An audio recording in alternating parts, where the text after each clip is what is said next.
Hi, everyone. Thanks for tuning in to Doth Protest, a podcast on Reformation history and theology. And we're diverting a little bit on this episode like we have in past, where we bring on a biblical scholar. And by the way, before I go to that, sorry, you would have heard new theme music for the show. And we have to thank Aaron Schaus, who helped with our hymns series when we talked about hymns of the Protestant, well, I guess the Christian tradition, brother-in-law to frequent co-host James Rickenbacker. So thanks, Aaron. It's a great, well, everyone would have heard it. I think fits the podcast well. So, but anyways, thanks everyone for tuning in. And like I said, we are joined by a biblical scholar, and he's a friend and colleague of mine and a fellow Episcopal priest, Frank Hughes. We actually both reside and serve in the Episcopal Diocese of Western Louisiana. So we've known each other for some time, and we've discussed for some time bringing you, Frank, on the show as well, because you are a biblical scholar, and, we don't, I think, the only biblical scholar I think we have in the diocese. And so we have always had kind of cool discussions and stuff when we've seen each other at diocese and things, but I'm glad to finally have you on. Sorry for the delay. I know we talked about this months ago, but I'm glad you're here. Well, it's my pleasure. And of course, you don't have to explain to me about being busy. We're both busy, and I'm busy in retirement. I guess you would say semi-retirement in my case. And of Mhm. course, you're the rector of a vital parish in a good-sized city here in the diocese. So, and I'm a priest in residence of a church across the street from Louisiana Tech University. So, Yeah. busy, busy. Yeah, Redeemer Church in Ruston. That's where the Reverend Dr. Hughes serves. And as we were talking in our pre-show conversation, across the way from the school, Louisiana Tech, where my wife Rachel did her master's. So small world. And and I'll get a little bit into this. It's even a smaller world because Dr. Hughes and I have kind of similar past stomping grounds. Dr. Hughes has been ordained since 81, and he completed his PhD through Northwestern University. He was actually a joint religious studies program of Northwestern University and Garrett Theological Seminary. This is in Evanston, Illinois, and he studied under Robert Jewett, who's a lifelong colleague of Frank's, the late Robert Jewett, and we will be discussing today was actually a joint work between the two of them. Though I know I think Frank did a little more than he did, but they both had a part in it, and he'll explain that a little bit. Frank holds degrees from University of Chicago and Seabury Western Theological Seminary. He has taught courses on the New Testament at several institutions, including, is it Codrington College? How do you pronounce that name? Yes, Codrington College. And that's in Barbados, and you were senior lecturer there. Yeah, absolutely. Yeah, and I'm sorry. Yes, I was senior lecturer there, and during that time, I was also an appointed missionary of the Episcopal Church. Mm, okay. So I was there 6.5 years teaching. A probably cool experience. Doing something international, and and of course, Dr. Hughes has authored a book titled "Early Christian Rhetoric and Second Thessalonians," and he's co-authored with Robert Jewett a recent book, "The Corinthian Correspondence: Redaction, Rhetoric, and History." Like I said, we have similar past stomping grounds between you and I. You trained for ordained ministry through Seabury Western. I, a generation later, went through Bexley Seabury. I guess it's technically Bexley Seabury Western. And of course, that was it's even different now than when I was there, because it was actually I was in the residential. They had a residential full-time program still, and in my last year of seminary, they relocated back to Chicago. And so I spent my last year doing studies in Chicago, and I did a couple of classes at Garrett, including a New Testament course under Charlie Cosgrove. And I know you and I have talked about this too before, but kind of more so for the listeners. And I don't, you probably know Charlie. I imagine you. Um, and so, Yeah, I saw him. I saw him at the SBL meeting at the Garrett reception on, I think it was Saturday night, okay. and yeah, he was there, and another retired New Testament colleague was there, and the new the newest New Testament person, uh, um, Jung Jung, I believe is his name. He is a Korean, Hmm. and he has just completed a book on Mark, Okay. and so so it was good. Of course, I finished the PhD in 1984, and Bob Jewett taught there from 1980 to 2000. So we're of a really a different generation Yeah. Yeah. than the current faculty and the current students. And but Yeah. anyway, And yeah, I mean, in Dr. Cosgrove, in fact, what I took with him was a seminar on, uh, it was a Pauline studies course on, oh, what was it? Well, it was interesting. We used the David Horrell's book on, and I can't think of the title, but I'll put it in the show notes. But it was a Pauline ethics class. That's what we looked at some VB Furnish and David Hurrell. It was very interesting.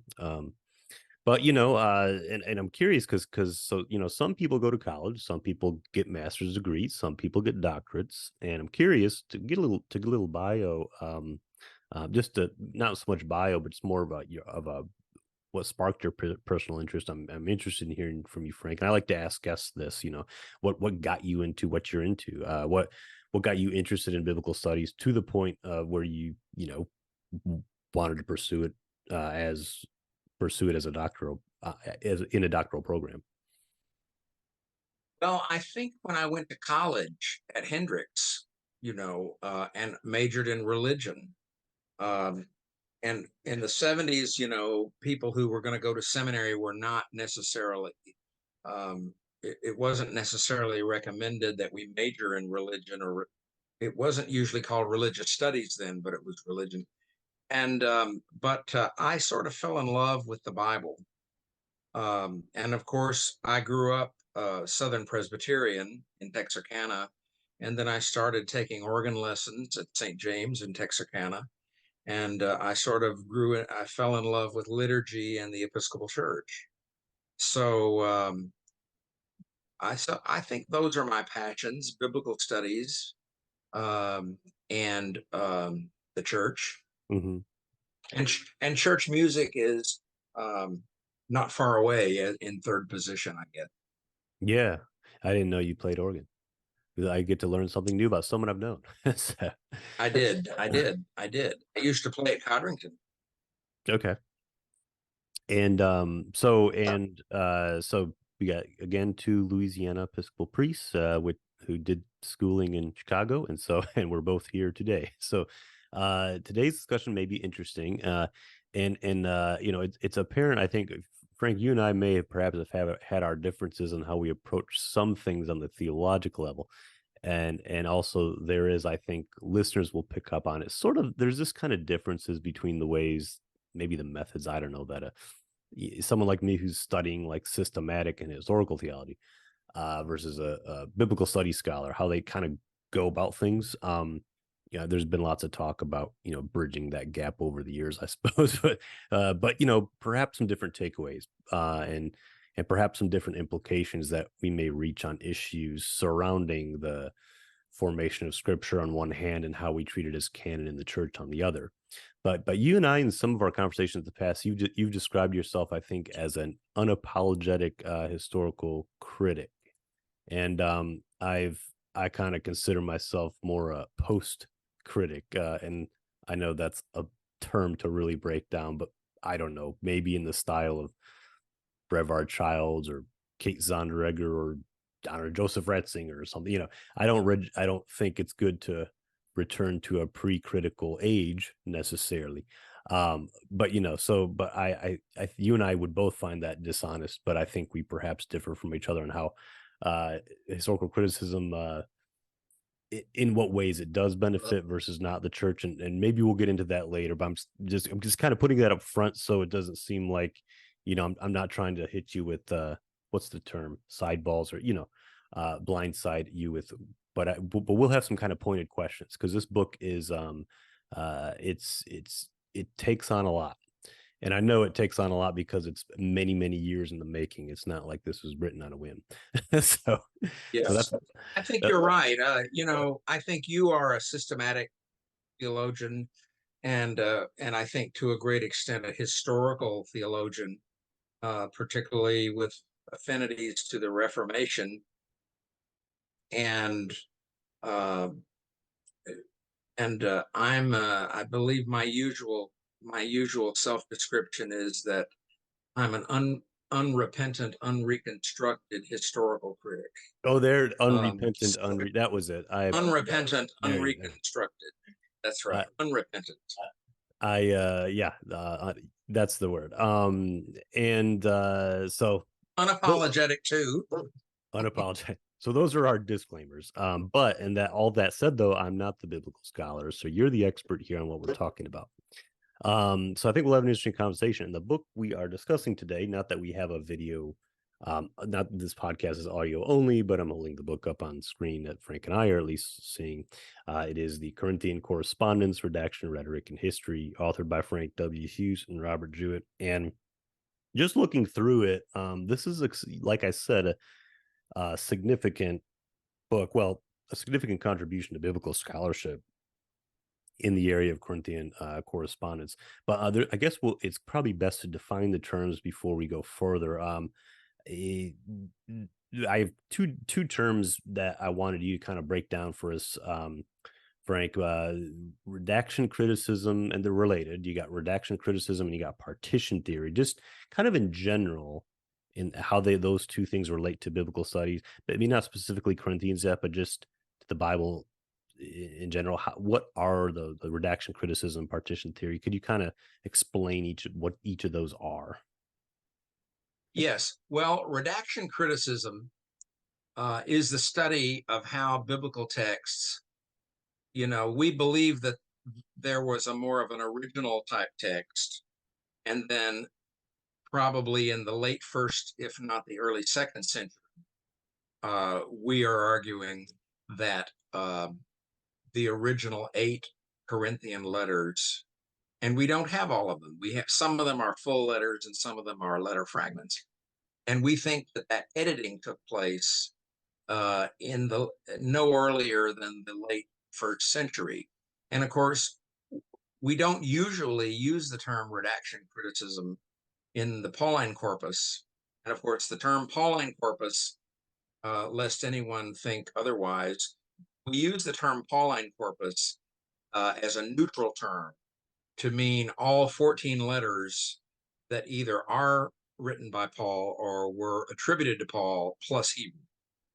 But anyway, we normally use redaction criticism when we think of, for example, how if you believe in Markan priority, how Matthew and Luke, or the final editors of Matthew and Luke, redacted the gospel according to Mark. And so, you look in the synopsis of the 4 gospels or of the 3 gospels, and you look at Mark in the middle, and then you look at how things were changed in the Matthew column and out in the Lucan column, but especially in the Matthew column. And so when you do that and you look at, and you can see patterns of the way that Mark was used, and Mark certainly was the skeleton of Matthew and Luke. when you look at that, and then you kind of get a consistent pattern of the way the editing of Mark was done in the Gospel of Matthew, then you can actually get a sense of what the point of view of Matthew was. And of course, we know about this particularly with Luke in the famous book by Hans Conzelmann, The Theology of St. Luke, which was redaction critical, redactional, that was a redaction critical study of Luke and Acts. Georg Strecker's book on Matthew, Der Weg der Gerechtigkeit, was a redactional study of Matthew. And of course, we also know that Matthew and Luke had other sources, and Mark may have had sources too, pre-Mark. But when you can it's great when you can identify the sources, like, Mark being a source for Matthew and Luke, you can identify that. When you are not quite as certain of Matthew, of redaction taking place, that is a more difficult thing to argue. And that is the path that we have chosen in our Corinthian book. And Bob Jewett wrote an article that was published in the Journal of the American Academy of Religion supplement series in 1978, called The Redaction of 1 Corinthians and the Trajectory of the Pauline School. And that was published in 1978, in which he specifically and explicitly did redaction criticism of 1 Corinthians, and argued from, there were original Corinthian letters and then they were redacted. So when you think that there are different letters embedded in 1st or 2nd Corinthians, then in order to find those letters, then you make a division, for example, between 2 Corinthians 10 through 13 versus the rest of 2 Corinthians. We call that a partition. And so when you start dividing up the traditional form of 1st and 2nd Corinthians, we refer to that as a partition theory. So kind of in layman's terms, you could kind of see it as different parts being weaved together for whatever purpose, whatever motive. We'll get into that, whatever, what kind of motives may be been behind that. But kind of, like I said, kind of in layman's terms, speaking for myself, who, on the MDiv level, did some like biblical studies and New Testament classes. I am definitely used to, like you said, the topic of redaction coming up in case of the Gospels. And that would only make sense. I mean, even setting aside like the two source hypothesis or what, just even like someone's not sitting next to Jesus writing everything from beginning to end. No, these are people with doing theological reflection, and they're having to force themselves to pick and choose how to present the whatever life and message of Jesus. They're doing editing, they're piecing stuff together. But I'm not used to so this is why the episode will be interesting. Not used to seeing that so much in the context of like a Pauline letter, where for the most part, we would think Paul just wrote a letter from beginning to end. And in some cases of his letters, you would judge that he did, but not with Corinthians. So and it leads me to my next question. In particular, out of all the Paul's letters, or at least out of all what the consensus of modern scholarship deems as the authentic letters from Paul, that being Romans, Galatians, 1st and 2nd Corinthians, 1st Thessalonians, Philippians, and Philemon, it is definitely 2nd Corinthians that has often been considered to be the product of redaction, or at least the product of a much heavier redaction than redaction that may have been received in some of those other letters I mentioned. So I guess if you think about modern day, we sit down to write a letter, we start, then finish. We're writing on, we can maybe get into the materials, we're writing on something different than what they would have in the ancient days, but we compose something from beginning to end. And while this isn't, like I said, this isn't the same thing as an ancient epistle, some of those other letters I just mentioned from Paul was him sitting down, perhaps from more or less from beginning to end, but not so with Second Corinthians. And as you and Jewett feel, perhaps somewhat, maybe a little bit provocatively, not so much either with First Corinthians. So I'm interested in some of, before we get into you and Jewett, I'm interested in some of the history of the theories about Second Corinthians, like from modern scholarship, which largely sees it as Second Corinthians as being partitioned. You mentioned in your book as a Gunther, and it was the umlaut over you, Gunther Bornkamm, who thought Second Corinthians is the product of what was originally five letters or sources. I guess why is that Bornkamm? Right. Why did he think that? Well, a lot of people thought that before Bornkamm. And for First Corinthians, a number of people thought that First Corinthians had other letters, embedded in it before Johannes Weiss.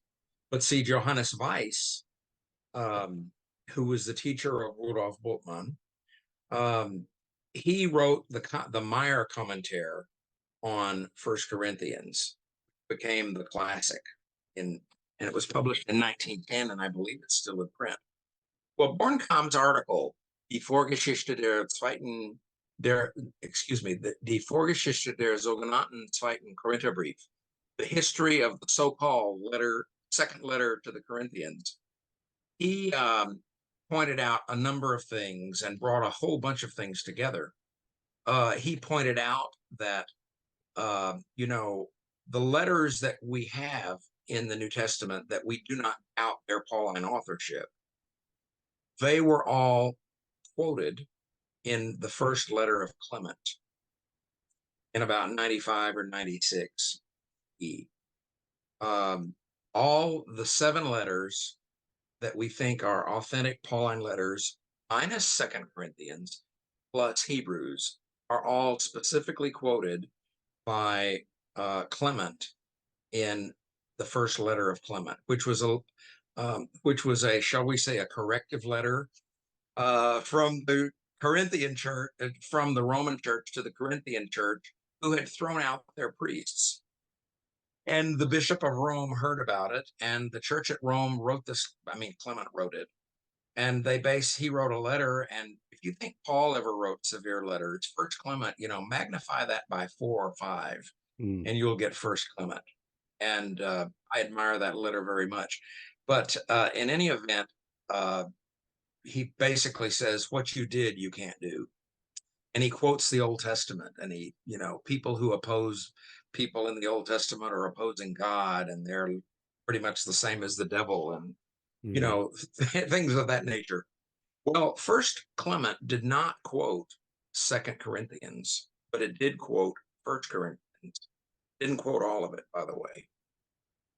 So Bornkamm argued in that article, which was first in German, and an English summary was published in New Testament Studies in the 60s, that it was the so-called second letter. He argued that when you actually look at Second Corinthians, you've actually got some pieces that are not likely to fit together in the same letter. Example 1:1, the very beginning of Second Corinthians through 2:13 is about reconciliation. And then, as we know from form criticism of letters, a Thanksgiving prayer is pretty much how you introduce a letter, right? This is where the vital theme of the letter is stated, all about Paul Schubert's stuff on form criticism of letters from 1939. And so 214 through 613 is a different letter, apparently, where Paul is defending himself. And then there is the most difficult section of all, and that's 2 Corinthians 6:14 through 7:1, which not everyone is even sure that it's even written by Paul, where it's go apart and be separate. And it's quite a different, tone is different, the subjects are different. And then in 7:5 through the end of chapter 7, and possibly including chapter 8. The letter that began in 1:1 seems to conclude. And if you connect 2:13 with 7:5, it just connects perfectly. And in Larry Wellborn's article, he says they fit together like the broken pieces of a ring. And of course, that was said in his article in New Testament Studies, L.L. Wellborn, and it was republished, reprinted in his book, Politics and Rhetoric in the Corinthian Letters. So basically, in 2 Corinthians, you're talking about reconciliation in 1:1 through 2:13 and 7:5 through the end of chapter 7. But then in chapter 8, you got a fundraising letter. And then in chapter 9, you got a different fundraising letter. Okay. And then, amazingly, most amazing of all, in chapters 10 through 13 of 2 Corinthians, you have Paul writing a sarcastic, bombastic letter to more or less smack them between the eyes, and which just cannot make a lot of sense, as we believe, in the same letter as 1:1 through 2:13 and 7:5 through 6, which is about reconciliation.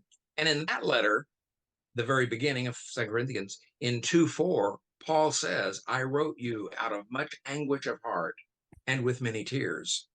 And then as he goes on, that's in 2:4, and then as he goes on in chapter 2, and then in the piece of it in chapter 7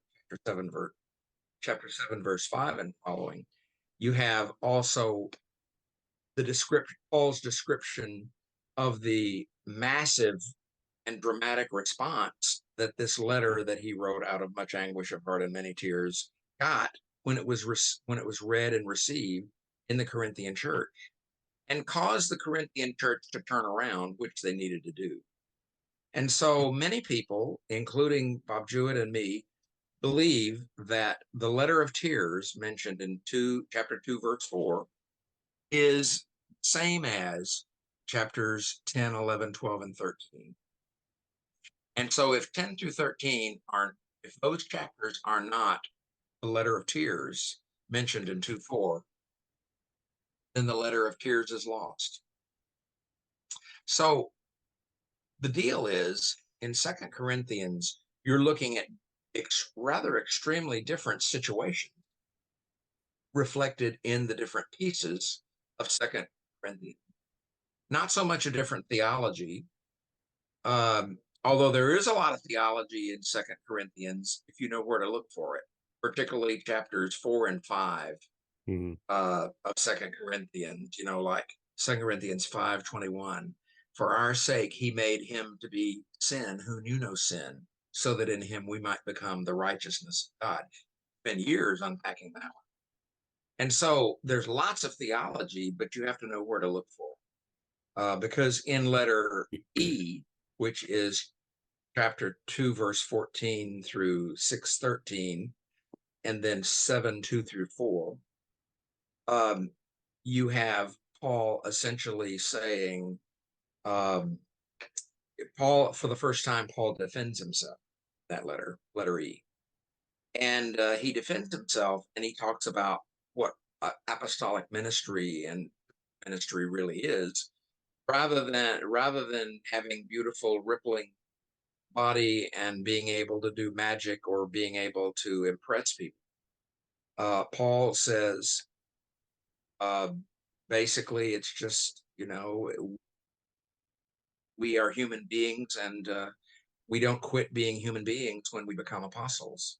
And so Paul talks about, and of course, in letter F, 10 through 13, Paul talks about his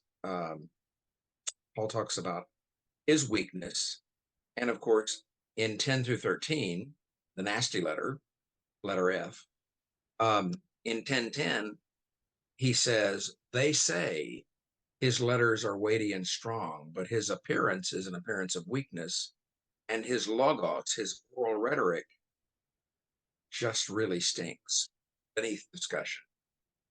And basically, Paul accepts the idea that the charge that he's weak.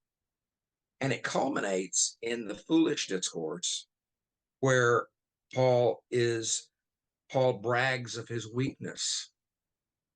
And then, of course, the culmination of the foolish discourse is where Paul had the thorn in the flesh given to him, whatever that was. And he asked God to take away the thorn in the flesh 3 times. And God's answer to that was, well, you know what? I'm not going to take away the thorn in the flesh. My grace is sufficient for you. By the way, one of the charges against Paul is not ikanos, competent. Then when God speaks at the end of the nasty letter, God says, my grace is ikanos for you, for my power is made perfect in weakness, which is what the Corinthian opponents of Paul have said characterizes Paul's ministry. So Paul says, you say I'm weak. Paul says, yeah, I am weak. And that's how God wants it. Yeah. Well, So I think it's a very defiant letter. yeah. Well, It's a and such a very, very defining. defiant letter. I think the theology of that though has been very influential on the Reformation tradition. I guess the Luther's theology of the cross, as opposed to a theology of glory, really traces back to Paul's statements with that. And on the note of theology, I alluded to me being the theology student, talking with a biblical scholar here.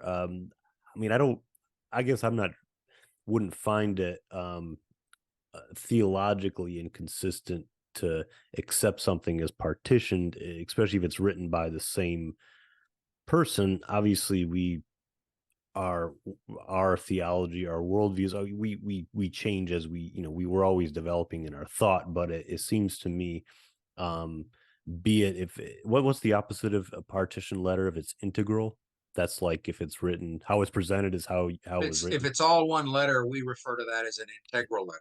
Integral. So integral or partitioned. I think Second Corinthians is either way very theologically informative for us. But so I guess you talked about kind of like the rough transitions that you and Dr. Jewett definitely notice in Second Corinthians. I guess my other question, this would be getting ahead into First Corinthians. You and Jewett see in a similar situation as Second Corinthians, that the character of how it's presented looks like a partition letter, the product of reduction as well. And you say in the book on page 43 that actually, quote, I put it on my screen, recent scholars are far less inclined to recognize the transitional problems in First Corinthians, unquote. Even though you and Jewett, boy, is that true?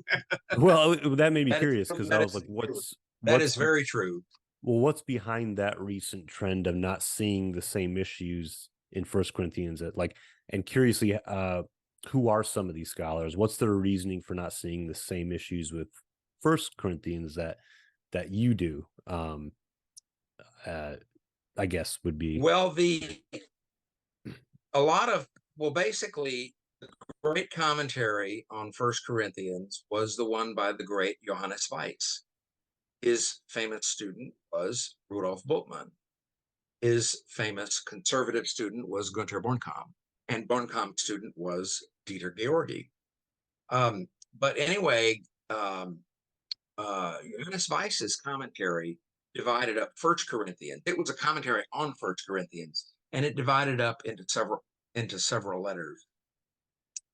And recently, a brilliant scholar and teacher at the University of Chicago, professor and dean, Margaret Mitchell, and a former president of SNTS, the elite New Testament group globally, she wrote a dissertation called Paul and the Rhetoric of Reconciliation, and it was published in Germany and published also in it was co-published by Westminster John Knox Press, in which she made a very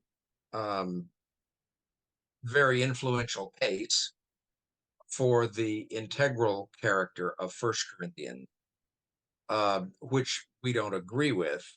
But in any event, she made the case that it's all one letter. And then my good friend Raymond Collins wrote a commentary in the Sacropagina series, arguing also that First Corinthians is all one integral letter, even including the what many people think is an interpolation in 1433b through 36, where it That's says the women got to be woman being silent.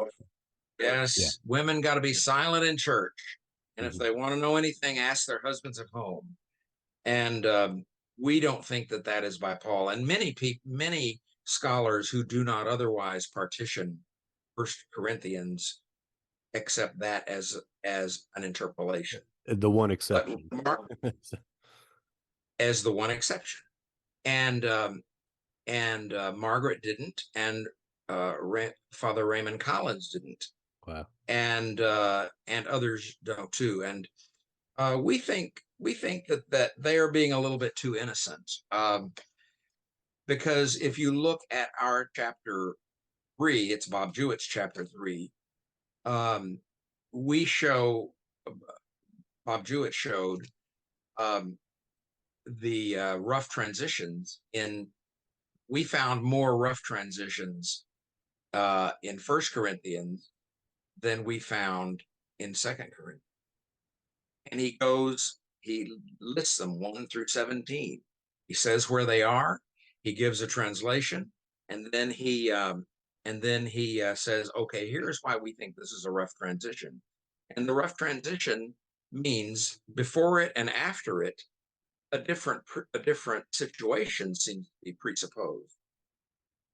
And so that's what he did in 3, and I think I must let chapter 3 speak for itself, because that is perhaps most, well, that and my chapters 5 and 7 through 12, that's the most original part of our um uh because what he showed is, okay, if you want to say if you want to say I want to partition this letter in the New Testament, then you ought to say why, right? You should put your cards on the table and Sure. say why you would like to partition it. And table. Some people think I am too, but I'm not near as famous as Bob. Well, So he put his cards right at, and he actually came to live with me for several months while I was ministering at not the one I serve now, but he actually lived. And we for months. I didn't eat lunch with him, but boy, we ate breakfast and dinner with him, and we discussed Corinthians until we were both blue in the face, and changed our minds about a couple things. And he lived with me for a while I was in Monroe, uh, and then while I was in that other church in Minden, I actually taught. I think it was on Thursday nights. We actually together taught Corinthians, and we had quite a few people from town. mhm. So we basically taught it to parishioners from the church I was serving, as well as other parishioners in other churches nearby. And of course, when I came back from Barbados and I started doing interims, I really believe in adult Christian ed. I don't believe this business of you don't need any Christian education, after you're confirmed, and, we confirm kids too early at age 12, all that foolishness. And I don't believe that Christian formation is supposed to end when you're confirmed. And of course, the Episcopal Church agrees with that as of 2009, 2012, and 2015. We agree with lifelong Christian formation. Mhm. And so I started teaching it. And so I taught it at Holy Cross in Shreveport. I taught down in New Orleans. I did a short interim in New Orleans. Then I came back and I did an interim at Grace, Monroe. And then I was elected rector in Minden, and I taught it. Bob Jewett and I taught it there. And then I taught it at some other churches too. And of course, that was the first set of, I taught it in Nacogdoches when I was over in Texas. I taught it in Longview when I was over in Texas. And then I taught it here in Ruston. So I've taught through the Corinthian Correspondence multiple times, and I taught it to my graduate students twice when I was at Codrington.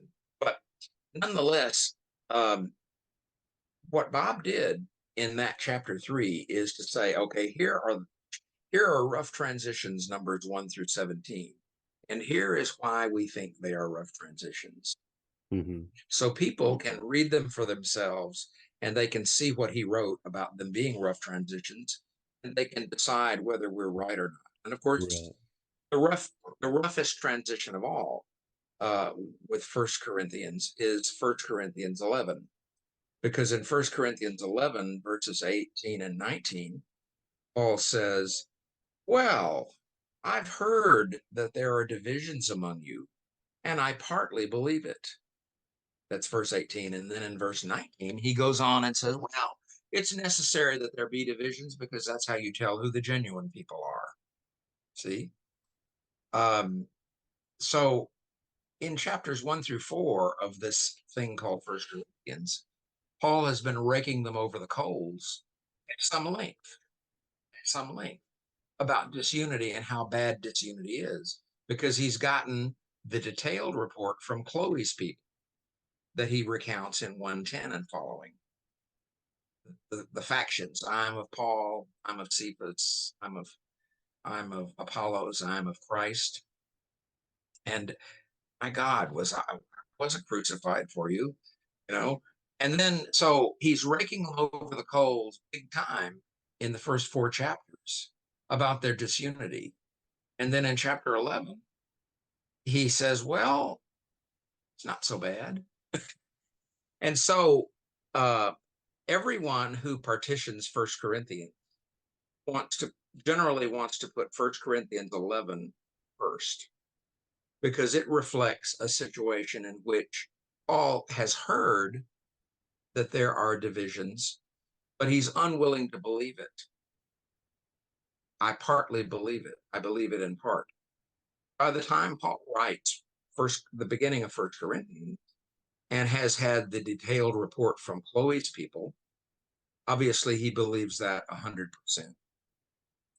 Then there is the business of 1 Corinthians 13, which recapitulates chapters 12, but it also recapitulates chapter 14. Chapter 12 is about spiritual gifts, and then it's interrupted by 13, and then 14 is about spiritual gifts. But if you reverse 14 and 13, then you have 12 and 14 being about spiritual gifts, which the Corinthians say they have, right? And then 1 Corinthians 13 recapitulates everything that is in Corinthian letter C, but not the parts of 1 Corinthians that are not in letter C. So the pattern of a rhetorical speech as modified for letters helps to confirm the analysis of letter C, which was the frame letter of 1 Corinthians. Because when you just have letter C, you have a wonderful 3-part proof.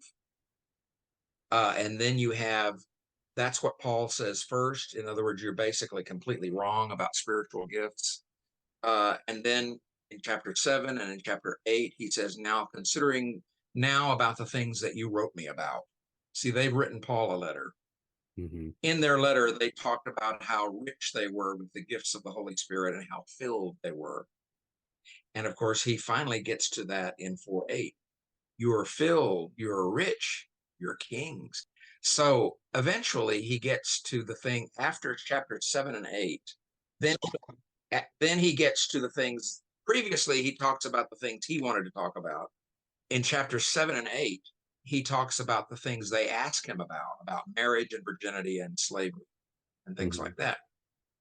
And also meat that was to be eaten, but had probably been in the pagan market and therefore used in pagan worship. And so. You still there, Frank? You cut out for a moment. 12, chapter 14, and then the whole thing of letter C is recapitulated in chapter 13. So that is letter C. That is the frame letter of 1 Corinthians. So I think we missed some patches of the last maybe 30 seconds of what you were saying, just because we had some connection issues, I think. But again, I'll refer people, of course, to the chapter 3 you said that explains what you said were 17 rough transitions that I think Bob Jewett pointed out in First Corinthians. So I guess, and again, I'm a layman in the field of biblical studies, but I'm kind of just thinking out loud, knowing that um, while the consensus for Second Corinthians may be definitely that is our partition letter, um, but not so much with the first. I'm just again kind of as a layman thinking out loud. What for a letter like First Corinthians, I could see plausibly that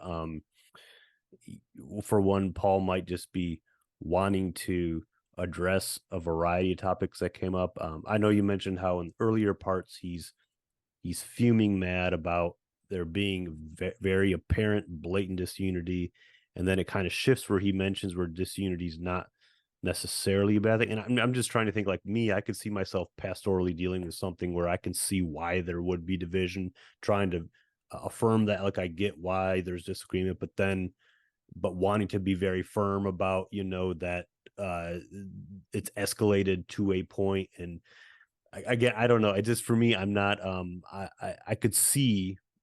I guess trying to be devil's advocate, I could see where some parts may seem choppy or may not logically work out. But I know there's. I think I had read.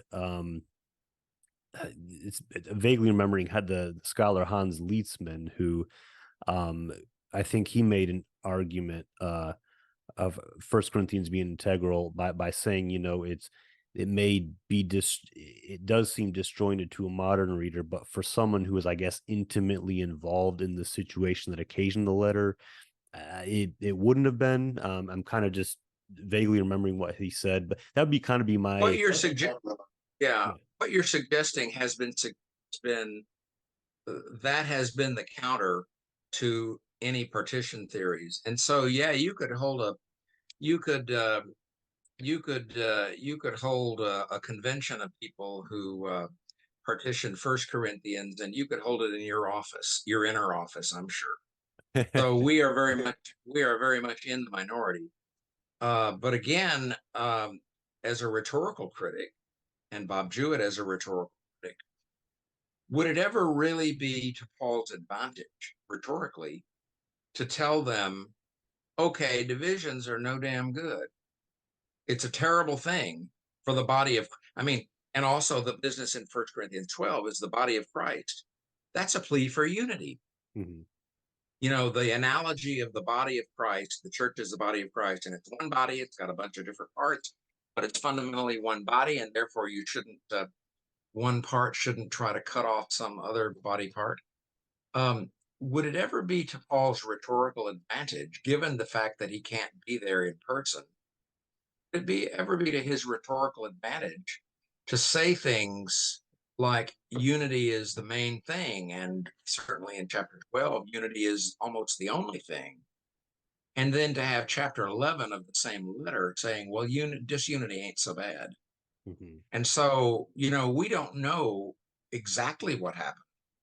As historians of this literature, these writings, we have to reconstruct what happened, and we reconstruct it according to probabilities. Mhm. We don't have a tape recording. We don't have tape recordings of Paul, Right. and we also don't have original autographs of Paul. We don't have any copies of Pauline letters until P46, which is usually dated around 200 CE. Mhm. So we think that there was plenty of time for editing to take place, given the fact that other Pauline letters were being constructed, written, like Ephesians, possibly like Colossians, and as I argued in my dissertation, which Bob Jewett disagreed with, Second Thessalonians, in the late first century period, could be second century. They're writing new Pauline letters. And so what makes you think that they wouldn't have edited uh, already written Pauline letters? Yeah, And of I course, if you have people saying, okay, Paul could have said this, and then in chapter 11 he could say something different, but then he gets back to unity in chapters 12 and 14 about spiritual gifts and the body of Christ. And Bob and I think Bob said a lot about this, that contributes to the idea of Paul being one of these really, really crusty people who could say one thing and then say something rather completely different. And so that contributes to the crusty image of Paul. And when you look at First Thessalonians, which is one beautiful integral letter, when you look at Romans, which is a beautiful integral letter, with the exception of Romans 16, 17, and when you look at Galatians, a marvelous and powerful integral letter, all three of these letters being highly theological too, you see letters that flow and have a thematic and rhetorical unity, which mhm. rhetorical critics have uncovered.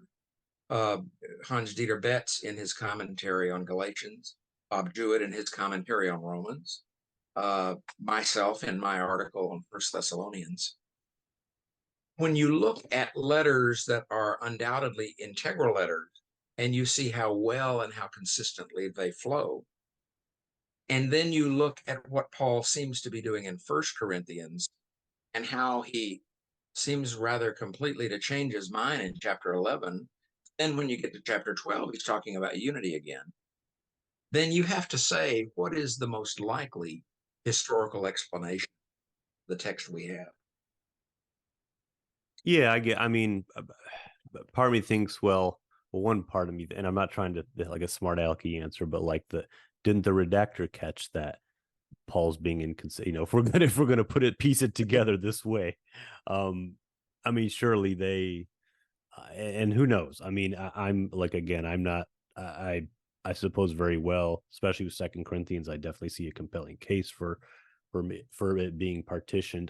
But I guess I'm curious to, and we can get into rhetoric in a moment, but like when we say things like rough transitions and smooth transition, when we define, like you mentioned, flow a moment ago, um noticing the flow of especially what we've classified and deemed an integral letter versus what we've not deemed as an integral letter, and seeing choppiness. I wonder though, are we putting, again, layman thinking out loud, are we putting an expectation on Paul to always have a certain literary quality when he's writing, or is he allowed to uh, you know come off as roughly moving from one thing to the other? So those are honest questions I have too, and I don't, which lead me to, I don't know, not to know what side to really choose with some of these questions that you do raise in the book, but I don't know if you had anything In to say. chapter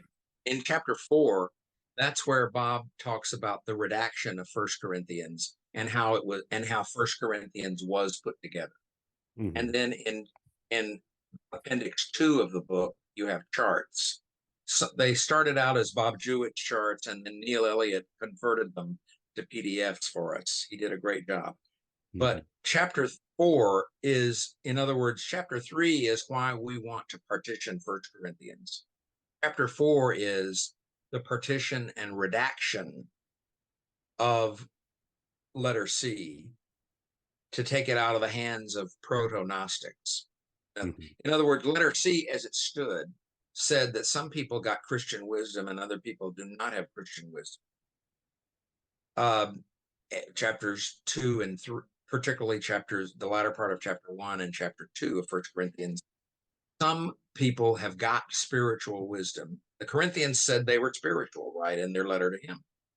And so Bob argued in his article in 1978 and in chapter 4 of our book that uh, that it would have been very dangerous in the hands of early Gnostics or proto-Gnostics, not full-blown second century Gnostics, But people who they denigrated the body. This is letter B too.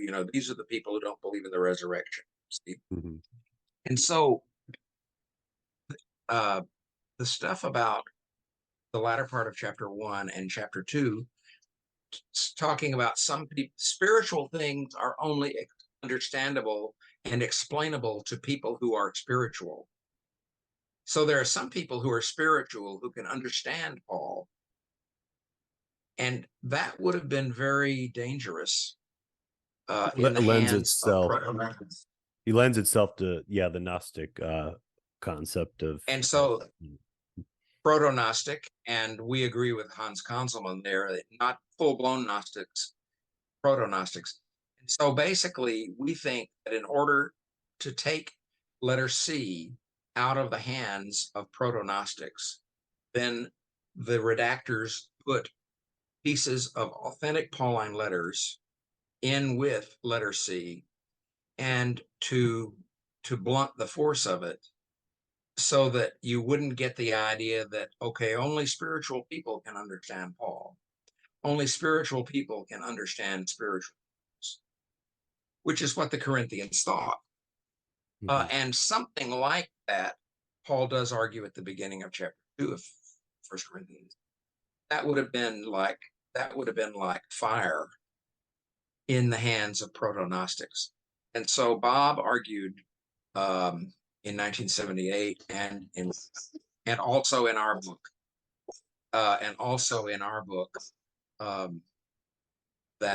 that was the reason for it. Mm-hmm. The book's rather fascinating. On one end, I think because a lot of work was put into it, both by you and Dr. Jewett, and there's a fun aspect, perhaps, because there, a lot of it's investigative work. Oh yes, you're recovering and reassembling what could have very well been the originals, right? And that's an ambitious project, and so I think based on that alone, it warrants your book to receive attention. And your particular partition theory, which I think builds on the partition theories and takes into account past ones, I think warrants wider scholarly conversation, and it needs to be referred to. I think here on out, going forward in the future with Pauline studies.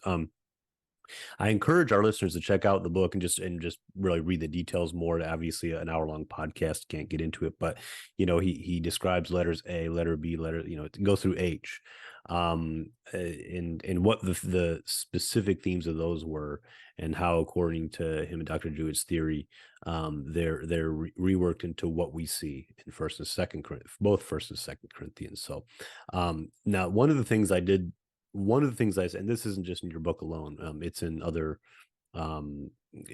critical studies, I guess, that I've struggled with, was involved the method of the rhetorical categories. And I think I mentioned this to you, Frank, a year or so ago, and I know you don't like this scholar's, at least his work. I was reading Luke Timothy Johnson, the Catholic conservative biblical scholar, though he's not conservative on. Yes. He's not conservative on everything. I know he's progressive on like LGBT. That's right. That's right. Yes. Conservative in the sense of he's not pushes back against critical scholars on certain aspects. Johnson's book, his first volume of the two-part Constructing Paul, where he warned against what he referred to as seeing Paul as if Paul mechanically arranged letters according to letter writing conventions that involve the different rhetorical categories. He thinks some certain scholars have taken that a little bit too far, and he actually cites Hans-Dieter Betz as one of them. And then I've also run into I would be another. He would say that about me, I'm sure. Well, and Donald Hall also, and in many ways his book, he wrote a work that's probably very much a nemesis to, because he argues for the First and Second Corinthians both being integral, but he too thinks he too thinks that just as in how pre-critical exegesis would try to find a Catholic Paul versus a Protestant Paul, he thinks a lot of critical exegesis, especially in the rhetorical criticism, tries to kind of impose categories that may not always fit. And so I've always kind of, I mean, what would you make of those critiques of Betts? And he too, Donald Hall's, and I'll put a show note in the for our listeners what book I'm Yeah, referring to. we've been hearing, rhetorical critics have been hearing this for about 30 years, if not more.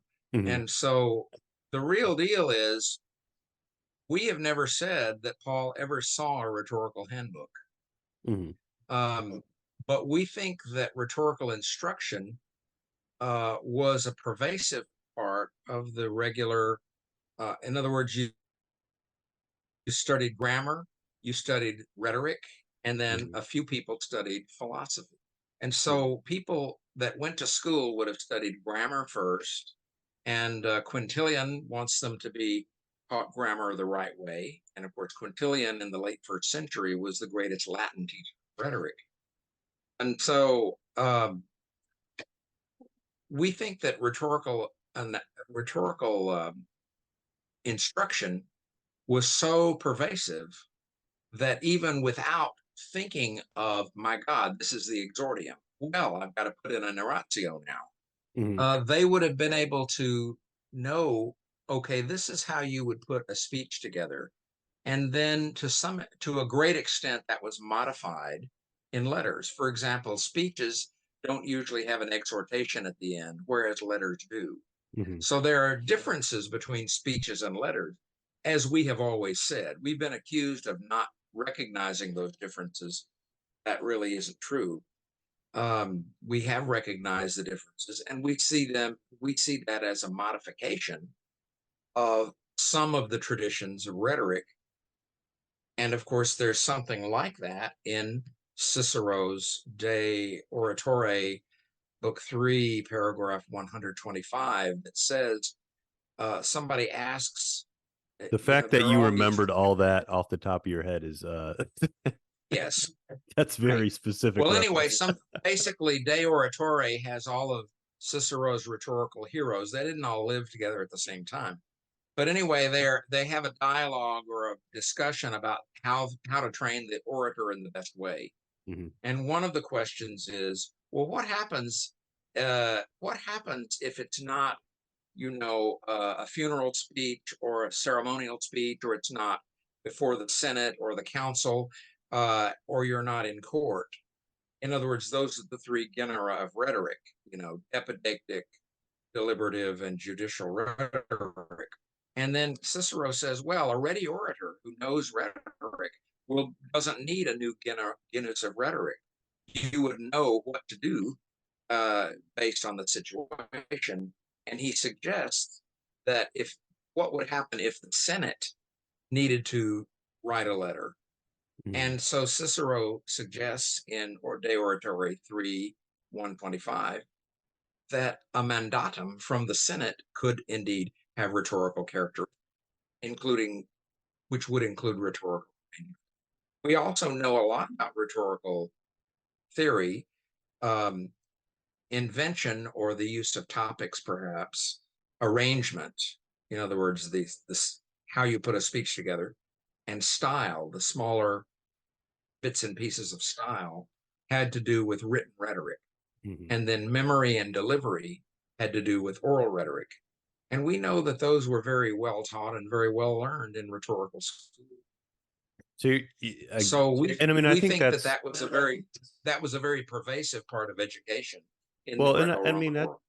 that's fair. I mean, I think it's plausible. I mean, it's you're saying that it's not even one does not even need to be conscious that they're employing what we would give these Latin terms to as far as rhetorical devices. That they're just is this net because of one's it was in the air because there was plenty of elements in someone's upbringing and education that it just naturally comes out when they do sit down to write or compose. Well, they were Latin terms, but before Cicero, they were Greek terms. Okay. Cicero brought Greek rhetorical instruction into Latin Okay. in a very young handbook that he refers to as, well, it slipped out of my notebooks unaware, De Inventione. Um, and so already Aristotle wrote a handbook of rhetoric. Hmm. Um, the art of rhetoric is first two the first two books of it are very philosophical, and the third book of Aristotle's art of rhetoric is very much traditional instruction. Hmm. Um, so we think that that was well taught and well learned, and I think you have a copy of the article that I wrote on the rhetoric of First Thessalonians. Hmm. Uh, there, there I show you, I give a bunch of references and show how the rhetoric of that letter worked. Hmm. Now, is So I would, how would yeah, Paul, that would, kind of looking at Paul's biographical details, how would that have fit in? Because there's a debate on whether he was a Roman citizen or not. But also, what was the typical for someone with rabbinic training and education? That, I mean, you're in a pretty Hellenistic environment, kind of no matter where you are. Is a person in that situation without having to been a Roman, he's still exposed to, he's still brought up in that, correct? Or well, trained. Tarsus is well known because seven famous Stoic philosophers, their hometown was Tarsus, Darcy. Yeah. and it was considered a like a college town for philosophy, particularly Stoic philosophy. Mhm. Um, Paul, in terms of rabbinic training, that's something that's in the Book of Acts, and one looks in vain for that in the Pauline letters. So if it's not in the authentic Pauline letters, um, or in any Pauline letter that Paul has this rabbinic training with Gamaliel and all that, um, uh, the idea that Paul had this rabbinic training is a secondary idea. In other words, Acts is a secondary source, whereas the primary source for Paul are his authentic letters. And so I don't find anything that's um, unabashedly rabbinic um, in the Pauline letters. Um, I'd like to find it, and there are people who do find it, but I myself don't find it. Well, My I mean, training was we could have a my whole, training was more my training was more in the Greco-Roman Paul rather than the Jewish Paul. yeah, and I mean, we could have a whole. I mean, I think it's no doubt he was Jewish, and he mentions he does not get into the details, but as he mentions his background as being zealous and everything. But I think what you're saying though is that being in Tarsus would have had a lot to do with knowing those rhetorical conventions. Is that fair to say? Well, yes, given that the normative, as far as we know, around the Mediterranean Sea, Hmm. we know that there are rhetorical schools all around the Mediterranean Sea. If you were to look at George Kennedy's book, The Art of Persuasion in Greece and the Art of Rhetoric in the Roman World, there's full documentation of that. Um, uh, so the normal sequence of education was grammar, and then rhetoric, and Hmm. then for some, philosophy. Okay. Uh, Many people look at the latter part of the first chapter of Romans, in other words, 118 and following of Romans, and see Stoic ideas in Romans. In other words, there's order in the universe, there's order in the cosmos, and because there's order in the cosmos, you should be able to figure out that there had to be somebody who did the ordering of it, namely a Mhm. creator. And Yeah. that's what Paul argues in 118 following. That's very, very, that's very closely allied with what some of the Roman Stoics would say. Yeah, and I think that, I mean, you could make, I think more broadly speaking, the whole New Testament and the early church, and even before the apostolic days, and then the days of the evangelists writing the gospels, you have logos, for instance. So I think that the Greek patterns of thought were just so embedded. I think that I think it's interesting, but yeah, I'm unsurprised though too. I mean, it's Yeah, just how and people also if you read the famous book by Martin Hengel, Judaism and Hellenism, and it's a 2-volume book, and the second volume is just notes, references, and he shows aspect after aspect after aspect of Judaism having been Hellenized. Mm-hmm. So if you follow Hengel, and many New Testament scholars certainly do, and you see how Hellenized Judaism was in the Hellenistic period, in the Second Temple period. Well, I mean, after the death of Alexander the Great, then it's not a real far. You do not have to leap off a cliff, Right, to get the idea that Paul would have been able to get rhetorical instruction along with philosophical instruction in Tarsus. It's not impossible that he could have gotten some of that instruction in Jerusalem as well, if there is anything historical about Paul being a student in Jerusalem. mm-hmm. I have an open mind on that, but it's possible that he was. Maybe Luke didn't make it up. I mean, there is really was a historical tradition that Paul actually did study Judaism in Jerusalem, with, of course, Gamaliel being the famous liberal rabbi. So it's possible, at least. And so what biblical scholars try to do is not merely say what is possible, but try to make a case for what is probable. Mm-hmm. Well, and on that And note, that's what maybe what's that? That's what separates younger scholars from the older scholars, is that when you teach graduate students, you try to say, okay, yeah, I know it's possible, but show me why you think it's probable. Mm-hmm. Well, and on that note, maybe the next time we get together, we can have a debate over the historicity of Acts. I'm just kidding. I'm not qualified to argue that, but that's a whole other fascinating topic in itself. But just looking at the time, Dr. Hughes, we thank you for giving the past more than an hour of your time for the show, and this is a good discussion, and I hope our listeners enjoyed it. And again, that's book is the Corinthian Correspondence, Redaction, Rhetoric, and History. I'll have a link to it in the show notes, as well as some of the other works that were referred to in this episode. Thanks, Dr. Hughes, and God bless.